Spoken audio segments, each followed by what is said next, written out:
Hello students, आशा करता हूँ आप सब लोग स्वस्थ होंगे, मस्त होंगे, पढ़ाई में व्यस्त होंगे। स्टूडेंट्स, हम लोग पढ़ रहे थे अल्टरनेटिंग करंट। लास्ट वीडियो में हमने डिस्कस किया था सीरीज एलसीआर सर्किट। हमने लास्ट वीडियो में डिस्कस किया था सीरीज एलसीआर सर्किट, और आज के इस वीडियो में हम लोग डिस्कस करेंगे condition of resonance for series LCR circuit. Students, condition of resonance for series LCR circuit ये स्टार्ट करने से पहले हम लोग जो सीरीज एलसीआर सर्किट पढ़ा था उस पर जो यूजफुल फॉर्मूले थे वो डिस्कस करेंगे। तो सीरीज एलसीआर जो सर्किट हमने पढ़ा था, ये हमारा सीरीज एलसीआर सर्किट था। ये था R, ये था L और ये था हमारा C, और ये AC सोर्स था, राइट। ये था हमारा R, ये L और ये C। ये सीरीज एलसीआर सर्किट है। इस सीरीज एलसीआर सर्किट में ये सप्लाई वोल्टेज है V not sine omega T, और हमने डिस्कस किया था कि इसके ऊपर वोल्टेज आता है VR, इसके ऊपर वोल्टेज आता है VL और इसके ऊपर वोल्टेज आता है VC। तो जो सीरीज एलसीआर सर्किट के जो तीन फॉर्मूला हैं वो आपको हमेशा याद रहना चाहिए। पहला फॉर्मूला है V square equals to VR square plus VL minus VC का होल स्क्वायर। दूसरा फॉर्मूला नंबर फर्स्ट जो हमने लास्ट वीडियो में जो यूजफुल है हमारा फॉर्मूला। सेकंड फॉर्मूला जो हमारे आज के इस वीडियो में काम आएगा, Z square equals to R square plus XL minus XC का होल स्क्वायर। और तीसरा फॉर्मूला था tan phi equals to VL minus VC upon VR XL minus XC upon R। ये स्टूडेंट्स हमारे लास्ट वीडियो का डिस्कशन था, और उसको मैंने आपको शॉर्ट में बता दिया कि लास्ट वीडियो के ये तीन फॉर्मूले हैं जो बहुत काम के हैं, और ये तीनों फॉर्मूले आज के इस वीडियो लेक्चर में भी काम आएंगे। अब स्टूडेंट्स, आज हम लोग पढ़ रहे हैं, आज का टॉपिक है condition of resonance for series LCR circuit.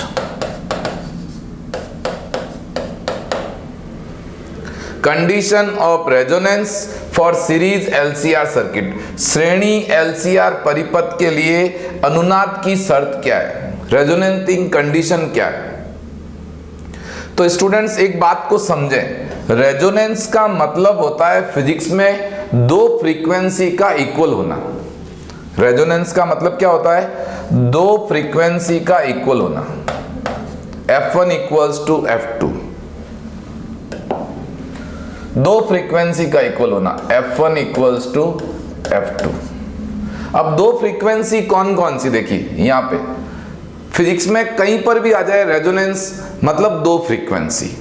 जैसे आपने साउंड वेव्स के अंदर रेजोनेंस ट्यूब का एक्सपेरिमेंट करते हो, तो वहां पर भी रेजोनेंस तब आता है जब दो फ्रीक्वेंसी सेम हो जाती है, मैच हो जाती है।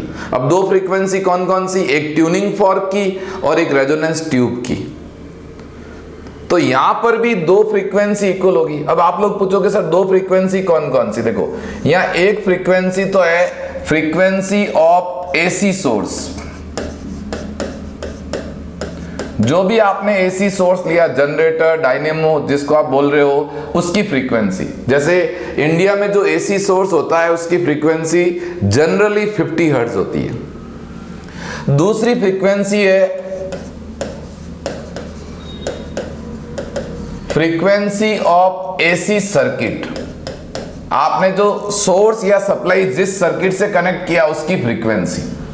और वो जो फ्रीक्वेंसी अभी हम पढ़ेंगे, रेजोनेटिंग जो फ्रीक्वेंसी आती है उसका फॉर्मूला होता है 1/2 pi root LC।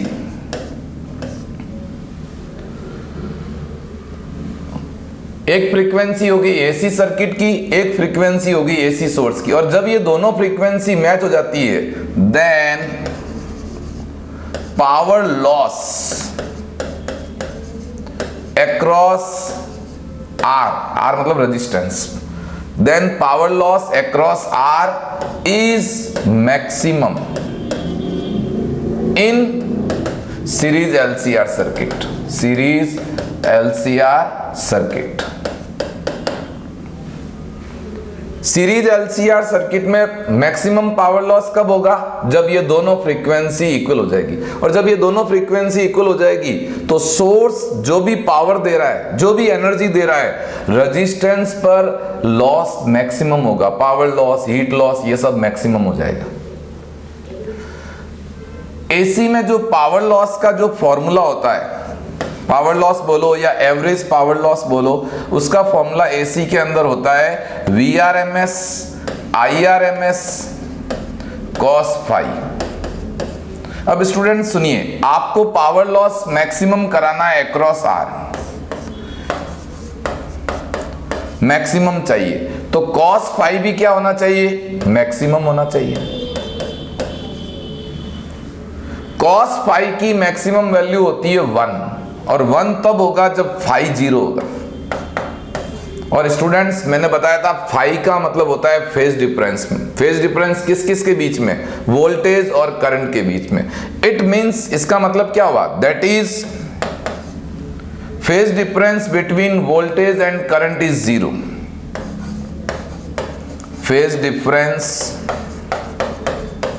Between V and I is 0, और 0 का मतलब होता है टुगेदर। टुगेदर का मतलब होता है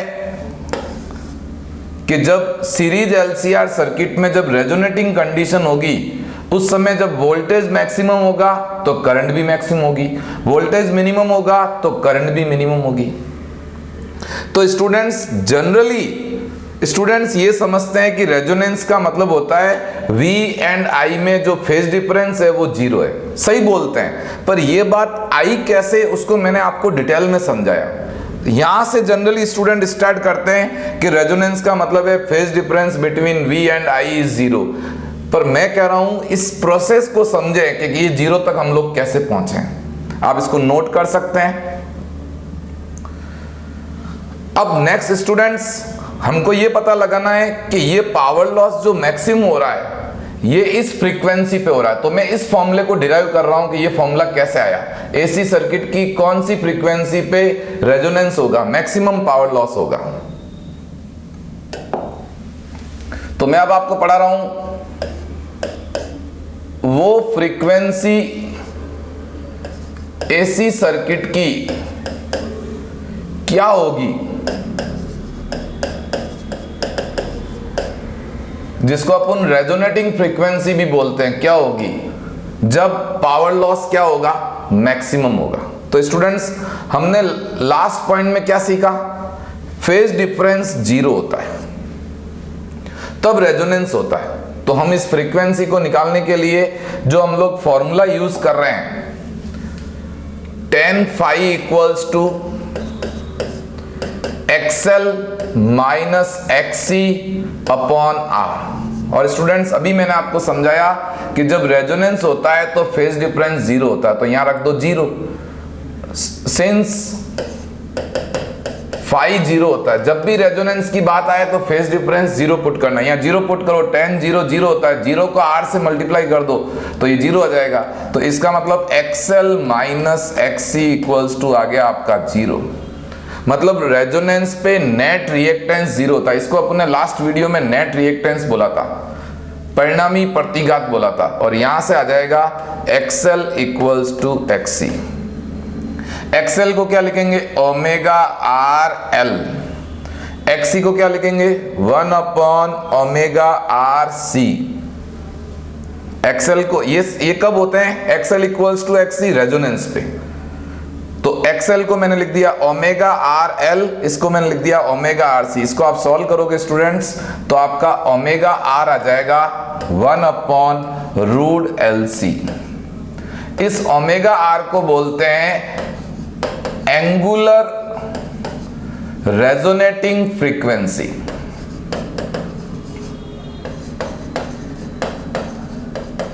इसको बोलते हैं एंगुलर रेजोनेटिंग फ्रीक्वेंसी, जिसको हिंदी में बोलते हैं कोणीय अनुनादी आवर्ती।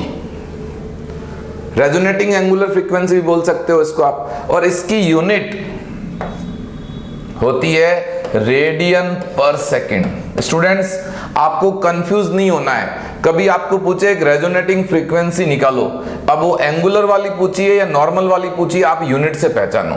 तो ये फॉर्मूला बहुत काम का है, आप लोग ध्यान रखें। ओमेगा आर को मैं लिख सकता हूं 2 pi F R. Omega equals to 2 pi F होता है, तो यहां से आप लोग एफ आर निकालोगे तो वो आएगा 1/2 pi root L C. Students, F R को क्या बोलते हैं? एफ आर को बोलते हैं रेजोनेटिंग फ्रीक्वेंसी।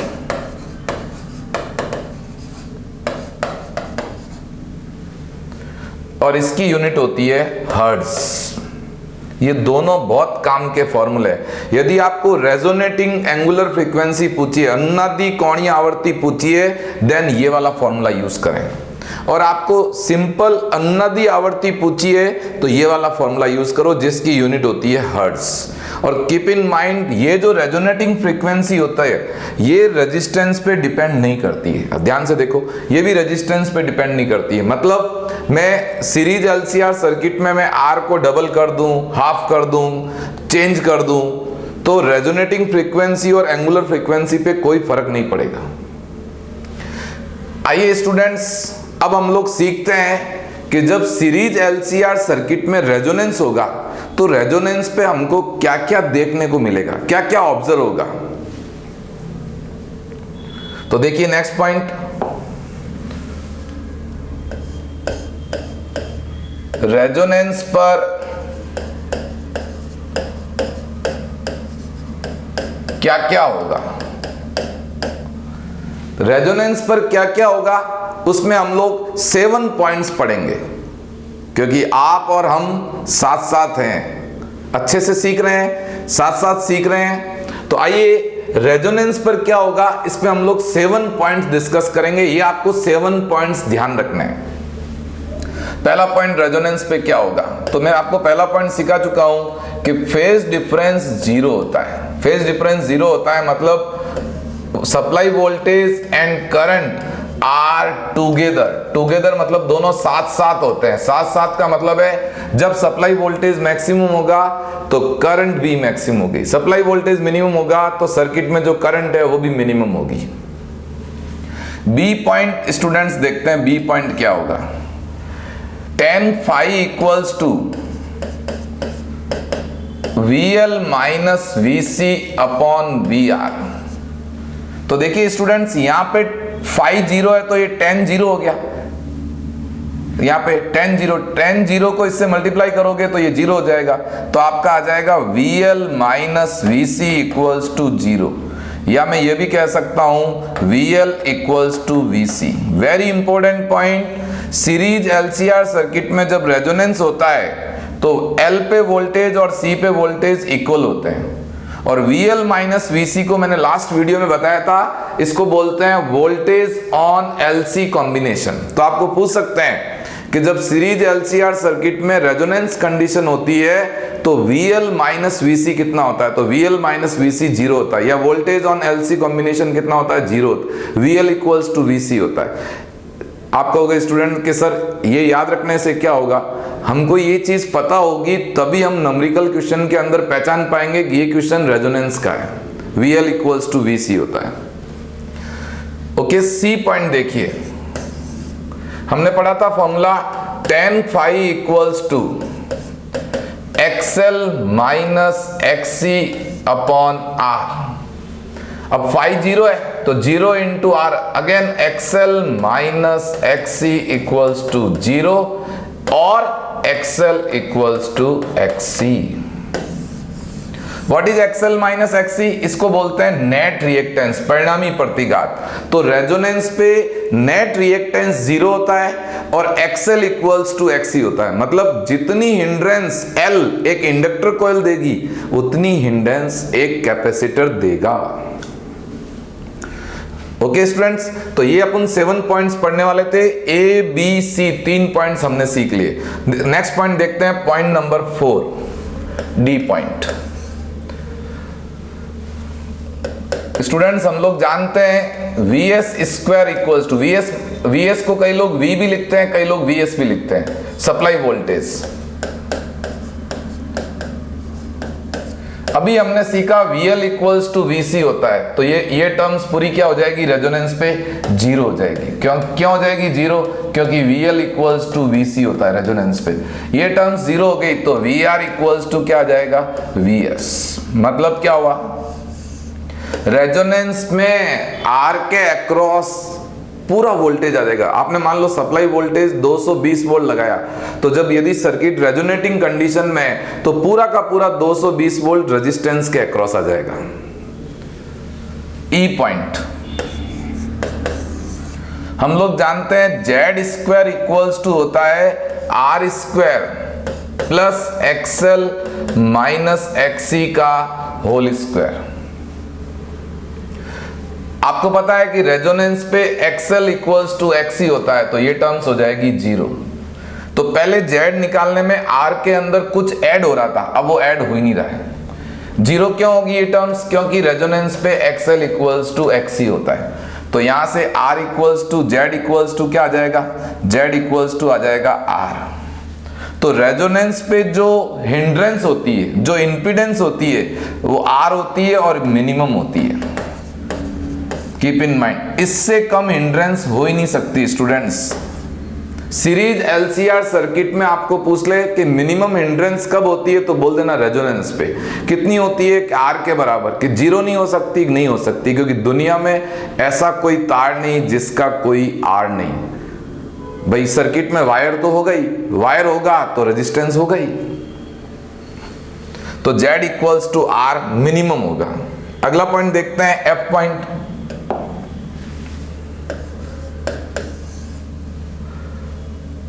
स्टूडेंट्स मैंने लास्ट वीडियो में आपको बताया था पावर फैक्टर की वैल्यू क्या होगी। Value of power factor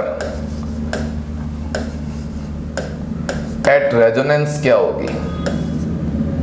students शक्ति गुणांक का मान रेजोनेंस पे क्या होगा? तो मैंने आपको बताया था cos फाई, इसको अपन बोलते हैं पावर फैक्टर। अब आपको पता है सिंस रेजोनेंस पे फाई 0 होता है, तो पावर फैक्टर की वैल्यू होती है +1, मैक्सिमम होता है। रेजोनेंस पे पावर फैक्टर मैक्सिमम होता है, पावर लॉस मैक्सिमम होता है।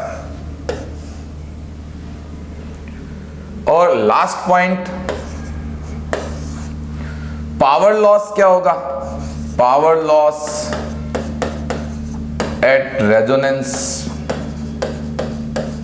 तो पावर लॉस का फॉर्मूला मैंने आपको बताया, VRMS IRMS cos फाई, और cos फाई की वैल्यू होती है +1।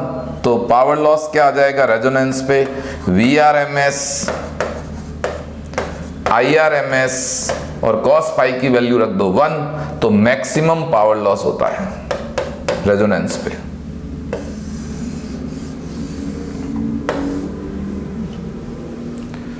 तो इस तरीके से स्टूडेंट्स ये हमने 7 पॉइंट सीखे। Phase difference 0, VL equals to VC, C point XL equals to XC, D point R के अक्रॉस वोल्टेज वही होगा जो सप्लाई वोल्टेज होगा, E point Z equals to R होगा, और F point power factor maximum होगा, और पावर लॉस अनुनाद पर जो शक्ति व्यय होगा वो भी मैक्सिमम होगा।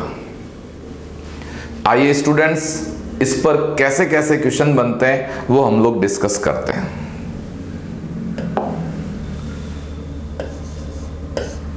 फर्स्ट क्वेश्चन, ये क्वेश्चन सदाबहार है।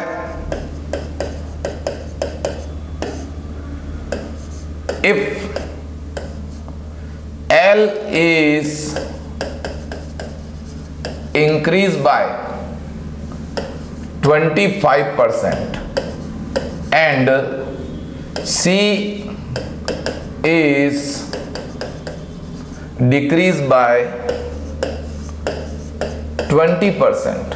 If L is increased by 25% and C is decreased by 20% in series LCR circuit, then what will be effect on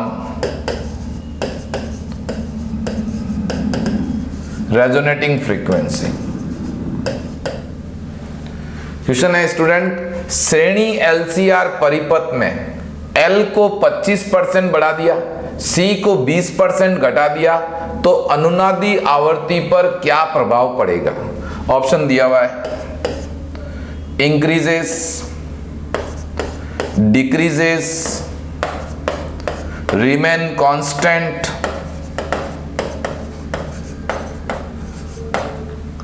fourth none of this. तो स्टूडेंट्स ध्यान से देखिए, FR इक्वल्स टू फॉर्मूला होता है 1/2 pi root LC, equation number 1।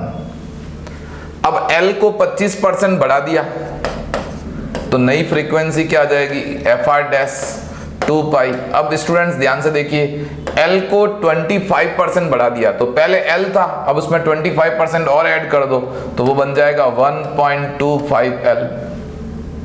And C is decrease by 20%, तो क्या होगा? ये हो जाएगा 0.8 C, इक्वेशन नंबर 2। अब आप लोग इनको डिवाइड करोगे, इक्वेशन 1 और 2 को, या 2 को 1 से, तो आप देखोगे 2/1 करो तो आप देखोगे FR डैश अपॉन FR, इसका रेशियो आएगा 1। मतलब ये हुआ कि FR डैश जो है वो FR के इक्वल है, क्योंकि 1.25 को 0.8 से मल्टीप्लाई करो वापस 1 आ जाएगा, तो ये सारा कैंसिल हो जाएगा, मतलब रिमेन कांस्टेंट। नेक्स्ट क्वेश्चन देखिए students, if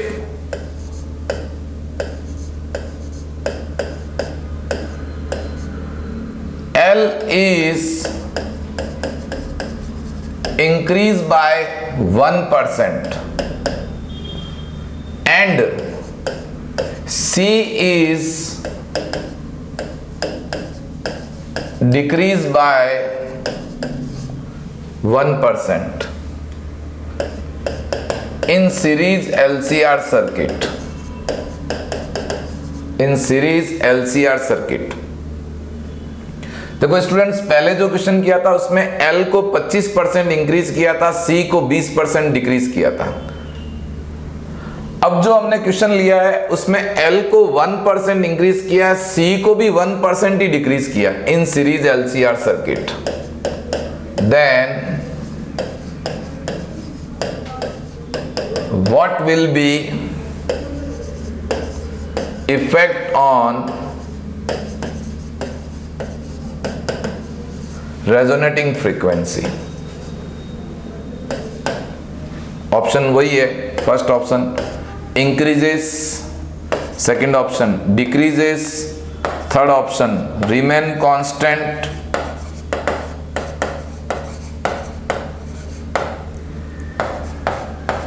and fourth option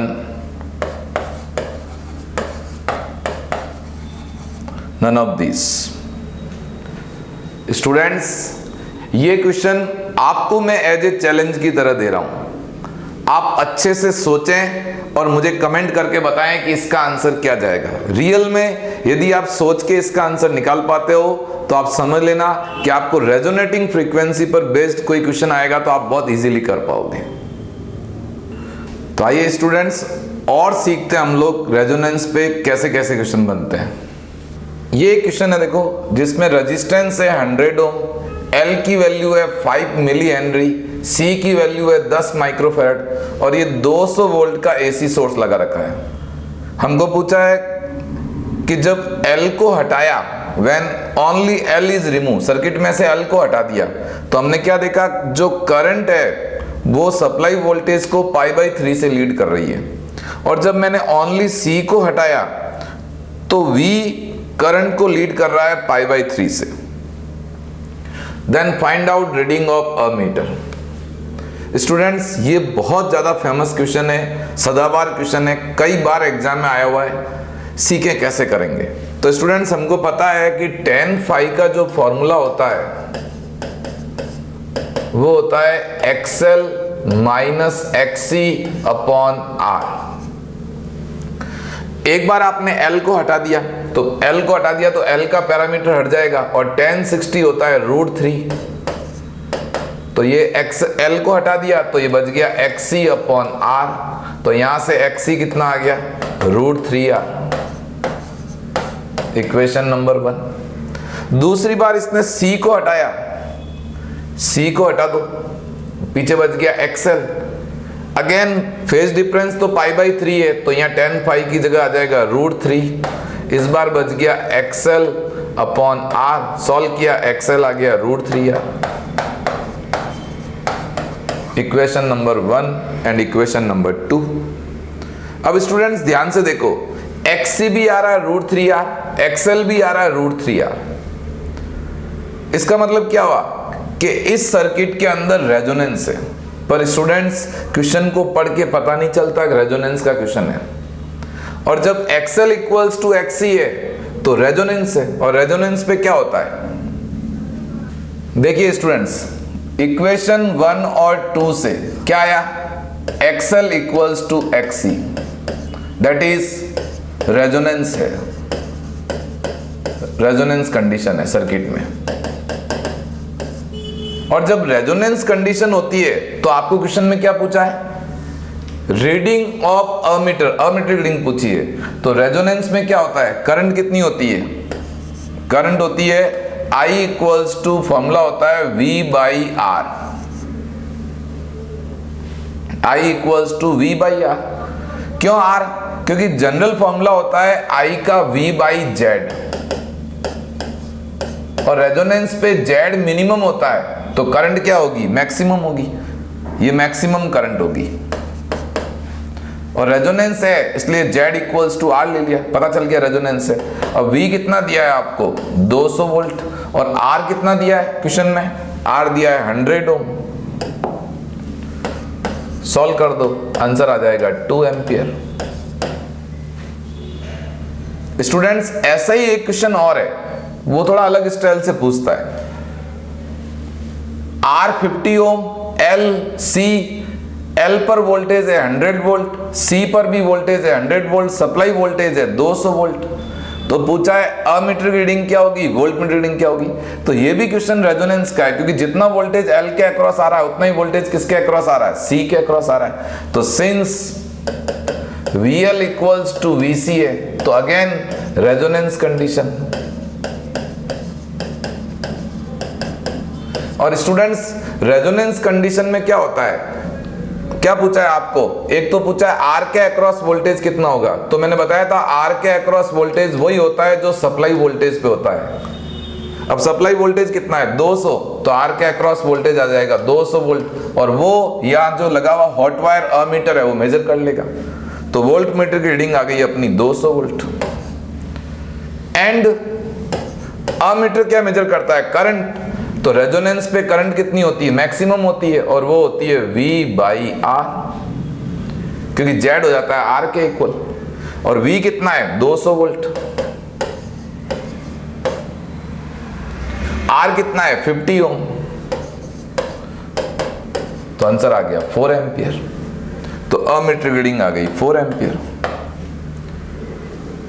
students, ये मैंने सीरीज LCR सर्किट के रेजोनेंस की बातें करी है, और इस पर बेस्ड ये मैंने 4 क्वेश्चन डिस्कस किए। मेरी गारंटी है कि आप इन चारों क्वेश्चन को बहुत मन से, दिल से सीख लो, आपका रेजोनेंस पर बेस्ड क्वेश्चन गलत नहीं होगा। अब आइए स्टूडेंट्स, अब हम सीखते हैं कि जेड मतलब जो सीरीज एलसीआर सर्किट में जो हमने जेड पढ़ा था और जो हमने सप्लाई एसी सोर्स लगाया था उसकी फ्रीक्वेंसी को वेरी करें तो जेड और एफ में कैसा कर्व बनेगा वो हम लोग डिस्कस कर रहे हैं। तो अब हम लोग डिस्कस कर रहे हैं Z versus F curve for series LCR circuit.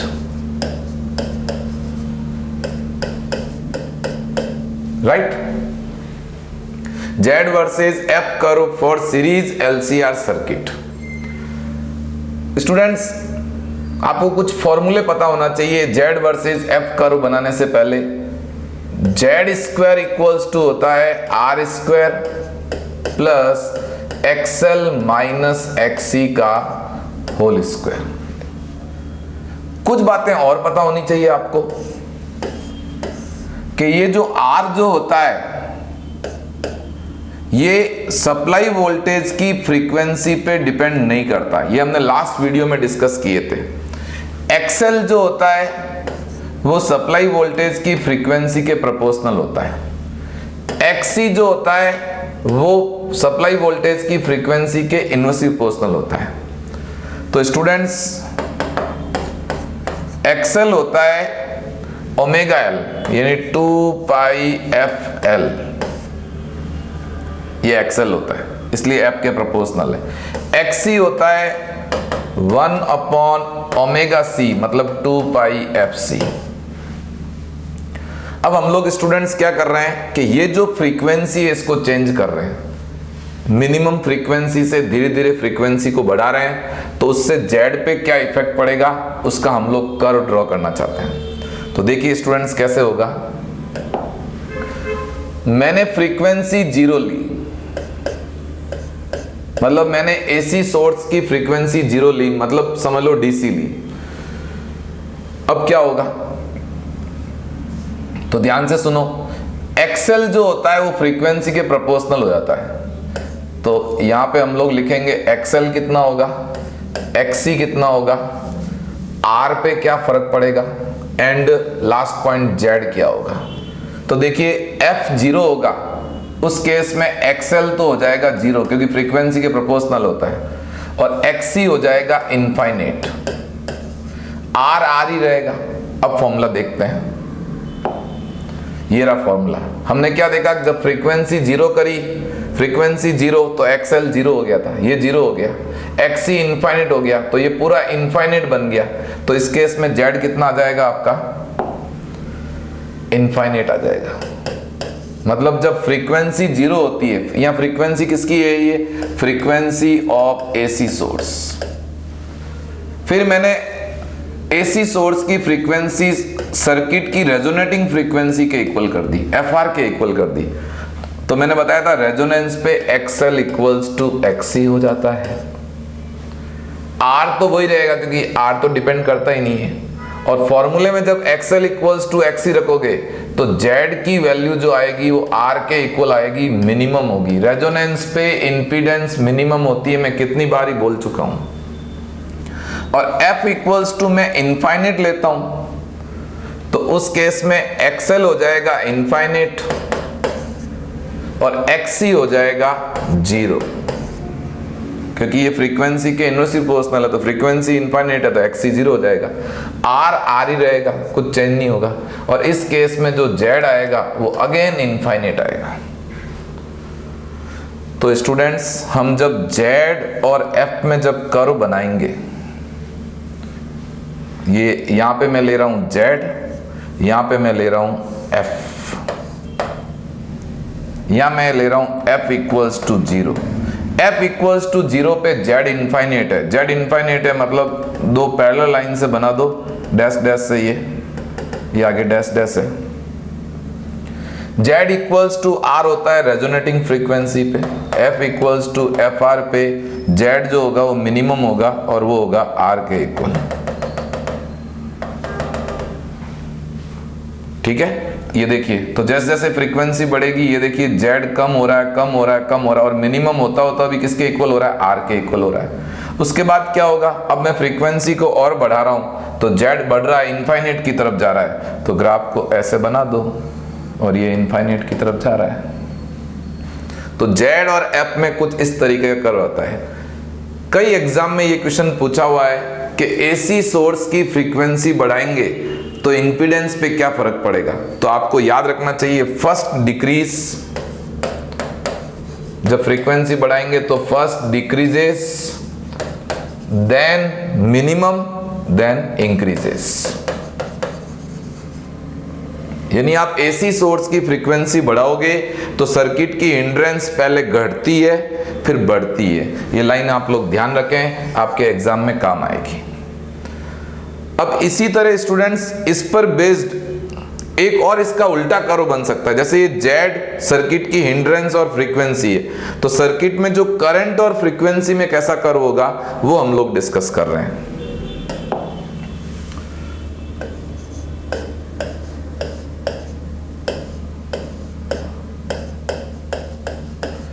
I versus F curve.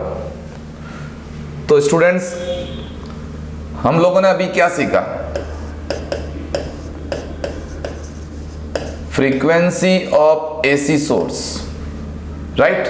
Z और I क्या बनेगा, I का फॉर्मूला होता है V by Z. AC circuit में जब भी आपको करंट निकालनी है तो I का फॉर्मूला होता है V बाई जेड। अब हमने क्या सीखा, अभी फ्रीक्वेंसी 0 है तो हमको जेड जो हिंड्रेंस जो मिली, इंपीडेंस मिली, वो इनफाइनाइट मिली थी।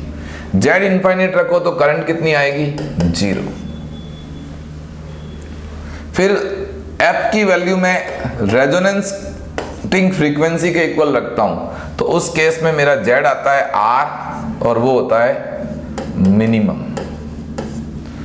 एसी सर्किट की मिनिमम जो हिंड्रेंस हो सकती है वो आर के इक्वल हो सकती है, और उस केस में करंट कितनी आएगी, आई कितना आएगा, V अपॉन जेड, जेड की वैल्यू आर, तो ये आ जाएगा V बाई आर और ये आ जाएगी मैक्सिमम। मैं स्टूडेंट्स बार बार इस पॉइंट को याद करा रहा हूं आपको, याद कर लो कि जब सर्किट में फ्रीक्वेंसी रेजोनेटिंग फ्रीक्वेंसी के इक्वल होती है तो उस समय इंपीडेंस, प्रतिबाधा, अवरोध, हिंड्रेंस की वैल्यू मिनिमम होती है, करंट की वैल्यू मैक्सिमम होती है। करंट मैक्सिमम कितनी होती है, V बाई आर। और जब मैं फ्रीक्वेंसी इनफाइनाइट कर लेता हूं तो Z की वैल्यू आ जाएगी students infinite. Z infinite, again current कितनी हो जाएगी, 0। तो यहां पे आप देखिए, जैसे जैसे मैं फ्रीक्वेंसी को बढ़ा रहा हूं, करंट मिनिमम थी, फिर मैक्सिमम हुई, फिर वापस मिनिमम हो गई। तो अपन कह सकते हैं इंक्रीजेस देन डिक्रीजेस। तो इसका अपन कर्व बनाते हैं, कर्व कैसा आएगा, I और F में कर्व बना रहे हैं हम लोग।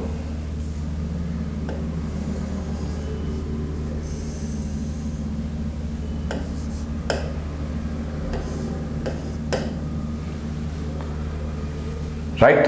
अब मैंने फ्रीक्वेंसी 0 रखी तो करंट हमको मिली 0, और जब मैंने फ्रीक्वेंसी रेजोनेटिंग फ्रीक्वेंसी के इक्वल ली तो करंट मुझे मिली मैक्सिमम। ये देखिए, ये करंट हमको मिली, मैक्सिमम करंट मिली। कितनी मिली maximum current, V by R. ये आप लोग याद रखें रेजोनेंस पे। तो देखिए कर्व कैसा आएगा, कर्व आएगा कुछ इस तरीके का, इंक्रीजेस देन डिक्रीजेस, और ये घटती घटती जब फ्रीक्वेंसी इनफाइनाइट हो जाएगी तो 0 हो जाएगी। आप खुद देखो, जेड और एफ का जो कर्व आया था उसका जस्ट उल्टा आया। जेड और एफ में कर्व कैसा आया था, क्योंकि जेड और आई दोनों एक दूसरे के, इसमें ऐसा आया तो इसमें ऐसा आया था, ऐसा कुछ आया था। अभी अपन ने बनाया था ऐसा कर्व, ये रेजोनेंस पे था। इसका जस्ट उल्टा देखो, इसको ऐसे कर दो ये बन जाएगा, इसको उल्टा कर दो ये बन जाएगा। अब स्टूडेंट्स, हम इस कर्व में 3 पॉइंट लेते हैं। एक पॉइंट मैंने ये लिया, पॉइंट नंबर P1, एक पॉइंट मैंने ये लिया P2 जहां पे रेजोनेंस है, और एक पॉइंट मैंने ये लिया P3। देखते हैं स्टूडेंट्स, थोड़ा ऑब्जर्व करते हैं क्या क्या हो रहा है यहां पे। पॉइंट P1 की बात करें, पॉइंट P1 वो पॉइंट है जहां पर फ्रीक्वेंसी रेजोनेटिंग से कम है, जहां पर फ्रीक्वेंसी रेजोनेटिंग से कम है। पॉइंट P2 की बात करें,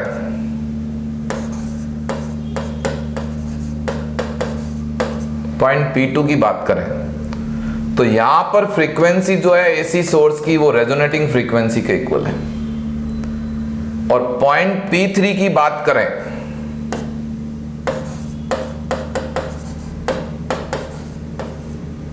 पॉइंट P3 की बात करें तो जो फ्रीक्वेंसी है वो रेजोनेटिंग से ज्यादा है।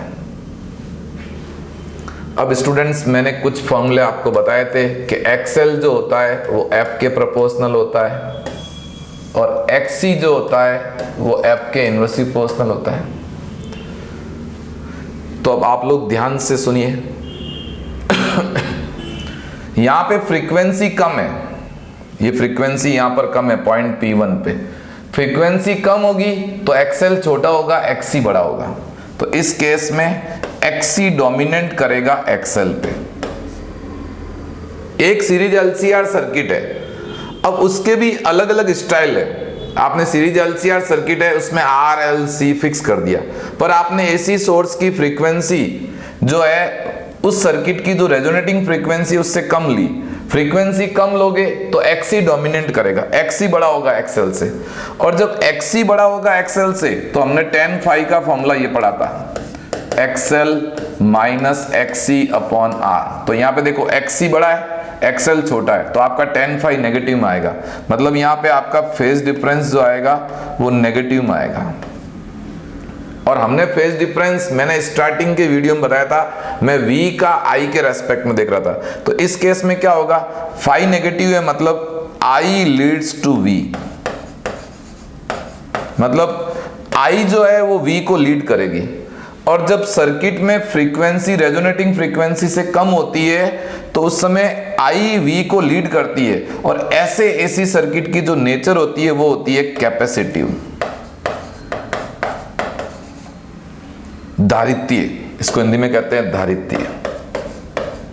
आप स्टूडेंट्स सोच रहे होंगे कि सर ये क्या बात सिखा रहे हैं। देखो स्टूडेंट्स, आप मेरे को सीरीज LCR सर्किट दे दो, सप्लाई वोल्टेज दे दो, उसकी फ्रीक्वेंसी दे दो, मैं आपको पहले ही बता दूंगा कि कौन लीड करेगा, करंट लीड करेगी या वोल्टेज लीड करेगी। कैसे पता लगूंगा, मैं रेजोनेटिंग फ्रीक्वेंसी निकालूंगा और मैंने AC सोर्स की जो फ्रीक्वेंसी दे रखी है वो चेक करूंगा। यदि मेरी फ्रीक्वेंसी AC सोर्स की रेजोनेटिंग से कम आई तो मैं बिना सॉल्व किए बता सकता हूं कि इस सर्किट में करंट जो होगी वो वोल्टेज को लीड करेगी। अब यहां पे चेक करें, जब रेजोनेटिंग फ्रीक्वेंसी होती है तो उस समय XL इक्वल्स टू XC होता है। फाई जो होता है फेज डिफरेंस, यहां पर रख दो XL इक्वल्स टू XC, तो आपका फेज डिफरेंस आ जाएगा 0। इसका मतलब V एंड I टुगेदर होंगे।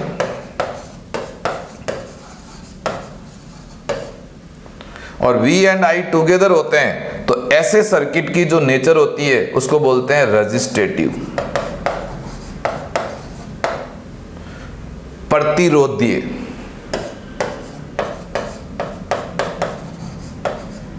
प्रतिरोधीय।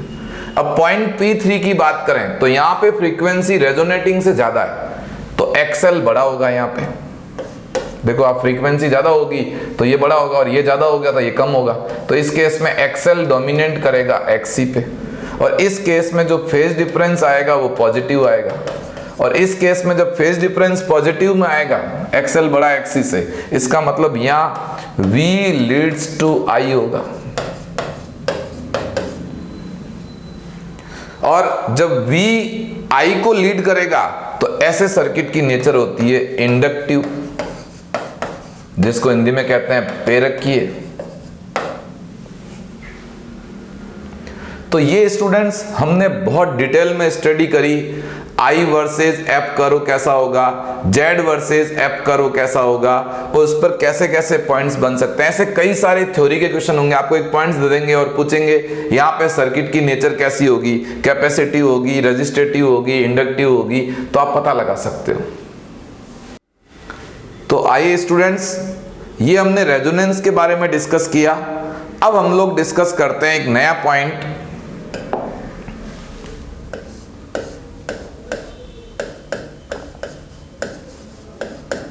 हाफ पावर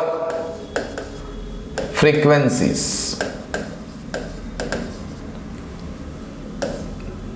फ्रीक्वेंसीज लिखा है, इसका मतलब दो फ्रीक्वेंसी होगी, एक F1 और दूसरी F2।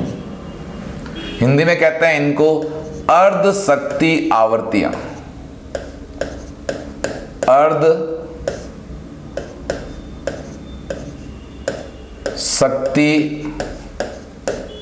आवर्तियां। स्टूडेंट्स पहले इस नाम का मतलब समझो।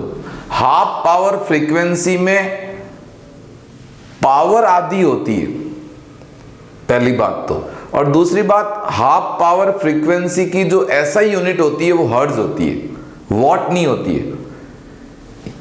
अभी हमने क्या सीखा कि रेजोनेंस में पावर लॉस मैक्सिमम होता है, राइट? तो हाफ पावर फ्रीक्वेंसीज क्या होती है? तो अगेन मैं कर्व बनाता हूं, I और F में कर्व बनाया था हमने। ये कर्व कुछ इस तरीके का आया था, ऐसा कर्व हमने बनाया था, और मैंने कहा था इस पॉइंट पे करंट मैक्सिमम होती है। अब करंट मैक्सिमम है तो सर्किट में पावर लॉस भी क्या होगा? मैक्सिमम होगा।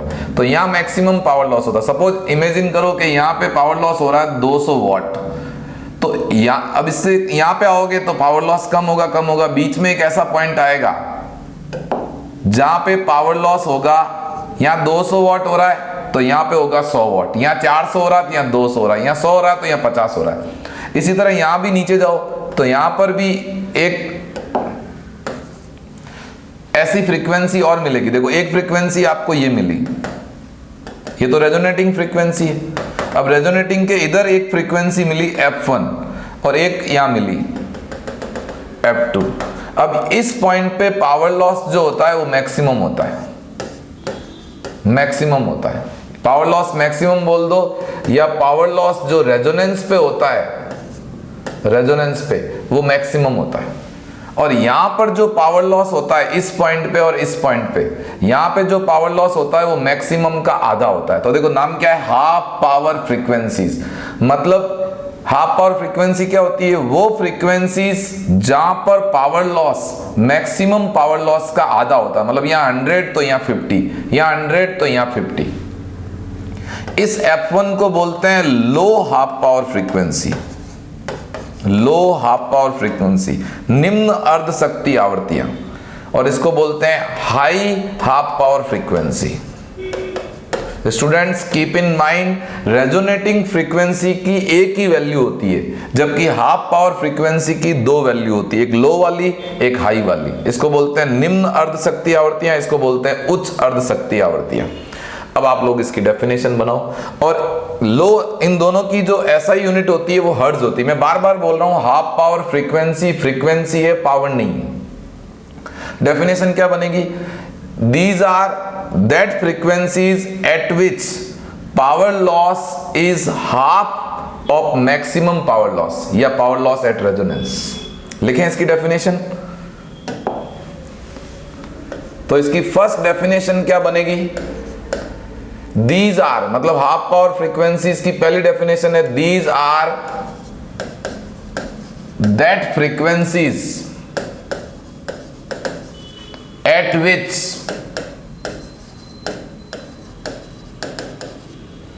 power loss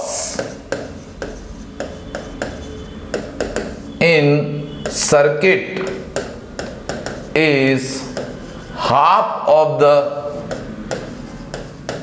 maximum power loss और पावर लॉस एट रेजोनेंस। एक ही बात है, मतलब रेजोनेंस पे जो पावर लॉस होता है उसका आधा होता है। मैक्सिमम पावर लॉस बोलो या पावर लॉस एट रेजोनेंस बोलो, एक ही बात है स्टूडेंट्स। तो मैं कह सकता हूं पावर लॉस जो हमने लो हाफ पावर फ्रीक्वेंसी F1 बोली थी, और पावर लॉस जो हाई हाफ पावर फ्रीक्वेंसी बोली थी, वो पावर लॉस जो मैक्सिमम होता है उसका आधा होता है, या पावर लॉस एट रेजोनेंस पे जो होता है उसका आधा होता है। मैं इसको हिंदी में बोलूं तो ये वो आवर्तियां होती है जहां पर शक्ति व्यय अधिकतम शक्ति व्यय या अनुनाद पर शक्ति व्यय का आधा होता है। अब स्टूडेंट्स हम इस बात से एक नई डेफिनेशन और बना सकते हैं, इसकी डेफिनेशन नंबर 2 बनाते हैं। देखिए, तो हमने क्या देखा कि हाफ पावर फ्रीक्वेंसी पे जो पावर लॉस होता है I स्क्वायर R, राइट, और 1/2, और रेजोनेंस पे पावर लॉस क्या होता है, रेजोनेंस पे मैक्सिमम करंट का स्क्वायर अपॉन R से R कैंसिल, तो यहां पे से I की वैल्यू क्या आई, I मैक्सिमम अपॉन √2 या करंट एट रेजोनेंस अपॉन √2। तो दूसरी डेफिनेशन क्या होगी, these are that frequencies at which current becomes 1/√2 times of the maximum current या करंट एट रेजोनेंस। तो लिखते हैं इसकी दूसरी definition, these are that frequencies at which these are that frequencies at which current in circuit becomes 1/√2 times of maximum current or current at resonance. ये वो आवृत्तियां हैं जहां पर परिपथ में धारा का मान अधिकतम धारा या अनुनाद पर धारा का 1/√2 गुना हो जाता है। अब देखिए स्टूडेंट्स, इसी डेफिनेशन से अपन एक और डेफिनेशन बना सकते हैं, ये इसकी डेफिनेशन नंबर 2 है। हाफ पावर फ्रीक्वेंसीज की मैं 3 डेफिनेशन बनाता हूं, 2 बन चुकी है, तीसरी और बनाते हैं इसी फॉर्मूले को देखते हुए। तो स्टूडेंट्स हमारा लास्ट ये आया, I इक्वल्स टू होता है I मैक्सिमम अपॉन √2, कहां पे, एट हाफ पावर फ्रीक्वेंसीज। अब I होता है, मैंने आपको कई बार सिखाया, supply voltage upon Z। I maximum क्या होता है, 1/√2। रेजोनेंस पे करंट क्या होती है, V supply upon R। V supply से V सप्लाई कैंसिल, तो यहां से Z आ गया आपका √2R। ये भी आप लोग ध्यान रखें, हाफ पावर फ्रीक्वेंसीज पे जो इंपीडेंस होती है वो रेजिस्टेंस की √2 टाइम्स होती है। दोनों तरफ स्टूडेंट्स मैं स्क्वायर कर देता हूं, तो Z स्क्वायर इक्वल्स टू आ जाएगा 2R स्क्वायर।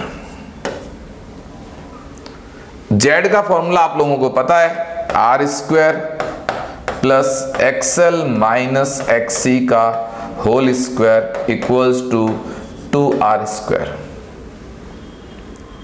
राइट। अब इसको मैं उधर ले जाता हूं, तो ये आ जाएगा आपका XL माइनस XC का whole square equals to R square, और इसका स्टूडेंट तुम स्क्वायर रूट करोगे तो यह आएगा XL minus XC equals to R plus minus R। ये तीसरी डेफिनेशन है। XL माइनस XC को बोलते हैं नेट रिएक्टेंस, परिणामी प्रतिघात। तो अपन क्या बोल सकते हैं, these are that frequencies at which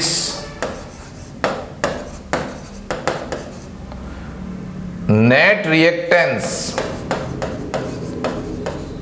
becomes equals to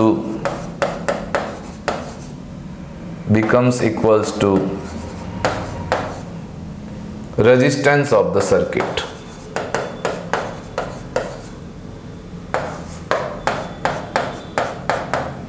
देखो हमने पढ़ा था कि रेजोनेंस पे नेट रिएक्टेंस 0 होता है, पर हाफ पावर फ्रीक्वेंसी पे नेट रिएक्टेंस 0 नहीं होता, R के इक्वल होता है। अब स्टूडेंट्स स्पेशली बायो वाले बच्चे ध्यान रखें, उनको लगता है कि अंडर रूट किया तो R ही आएगा ना, स्टूडेंट्स जैसे हम लोग ऐसे लिखे ना एक्स स्क्वायर इक्वल्स टू 4, तो इसका आप अंडर रूट करोगे तो हम 2 बोलते हैं, वो बात सही है, पर हमको बोलना चाहिए प्लस माइनस 2, ज्यादा सही है।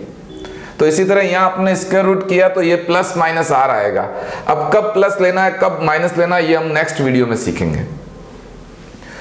तो ये स्टूडेंट्स हाफ पावर फ्रीक्वेंसी की तीसरी डेफिनेशन हो गई। क्या डेफिनेशन हो गई?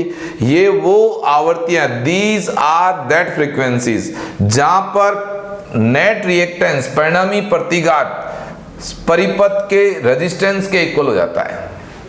Net reactance becomes equals to resistance of the circuit.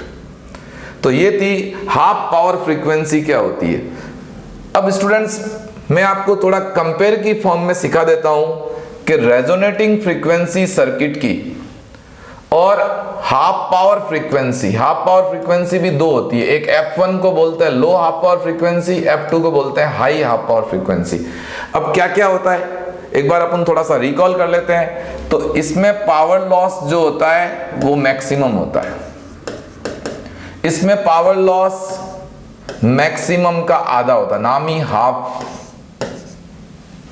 इसमें जो करंट होती है वो करंट होती है मैक्सिमम, और वो किसके इक्वल होती है? V सप्लाई अपॉन R के इक्वल। और इसमें जो करंट होती है वो मैक्सिमम जो भी करंट होती है डिवाइड बाय √2 होती है। इसमें जो Z होता है वो R के इक्वल होता है, और इसमें जो मैंने अभी सिखाया आपको जो Z होता है वो √2R के इक्वल होता है। इसमें XL माइनस XC 0 होता है, और इसमें XL minus XC plus minus R के इक्वल होता है। तो ये मैंने आपको 4 कंपैरेटिव पॉइंट्स पढ़ा दिए। कंपेयर में हमने स्टडी कर ली कि भाई रेजोनेटिंग फ्रीक्वेंसी और हाफ पावर फ्रीक्वेंसी में क्या क्या डिफरेंस है। आप क्वेश्चन को आराम से समझ सकते हो कि ये क्वेश्चन हाफ पावर फ्रीक्वेंसी का है या ये क्वेश्चन रेजोनेटिंग फ्रीक्वेंसी का है। तो स्टूडेंट्स आशा करता हूं कि आपको मेरा ये वीडियो एसी सर्किट के रेजोनेंस पर बेस्ड बहुत अच्छा लगा होगा। स्टूडेंट्स ये वीडियो और इसका जो लास्ट वीडियो था, ये दोनों वीडियो आप बहुत अच्छे से देखें, चाहे नीट का एग्जाम हो चाहे जेई का एग्जाम हो। ये दोनों वीडियो आपने अच्छे से देख लिया तो आपके नीट और जेई का क्वेश्चन 100% सही हो जाएगा। मोस्टली नीट और जेई में जो क्वेश्चन आता है वो सीरीज एलसीआर सर्किट और रेजोनेंस में से आता है। स्टूडेंट्स इस पर बेस्ड क्वेश्चन प्रैक्टिस करने के लिए आप मेरा Telegram channel TR Jain sir physics official के नाम से ज्वाइन करें। आप लोग स्वस्थ रहो, मस्त रहो, पढ़ाई में व्यस्त रहो। All the best, good luck.